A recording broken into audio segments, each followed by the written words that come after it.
अगर किसी की मोहब्बत अधूरी रह जाए तो क्या तकदीर। 2016 সালে মুক্তি পাওয়া বলিউডের রোমান্টিক ঘরানার আলোচিত সিনেমা সানাম তেরি কাসাম এখনো অনেক দর্শকের হৃদয়ে গেঁথে আছে।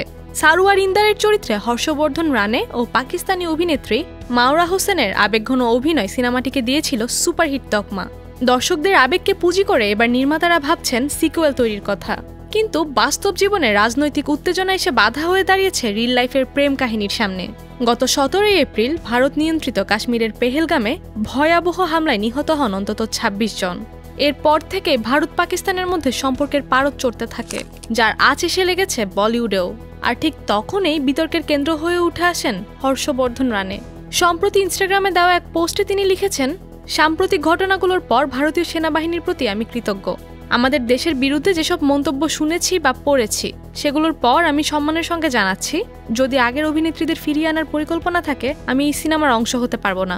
একই স্টোরিতে তিনি আরও লিখেছেন, আমি পৃথিবীর যে কোনো দেশের এমনকি মঙ্গল গ্রহের মানুষ ও শিল্পীদের প্রতি শ্রদ্ধাশীল, কিন্তু আমার দেশের প্রতি অসম্মানজনক কিছু বললে সেটা আমি কখনোই মেনে নিব না। আমার ফলোয়ার কমলেও চলবে, তবুও দেশের গর্বে আঘাত আমি সহ্য করব না। এই স্পষ্ট বক্তব্যের পর থেকে আলোচনা তুঙ্গে।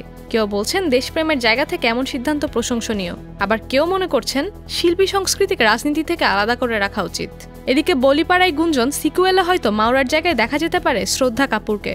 নির্মাতারা এখনো কোনো চূড়ান্ত ঘোষণা দেননি, তবে এমন পরিবর্তনের ইঙ্গিত মিলছে নানা সূত্রে।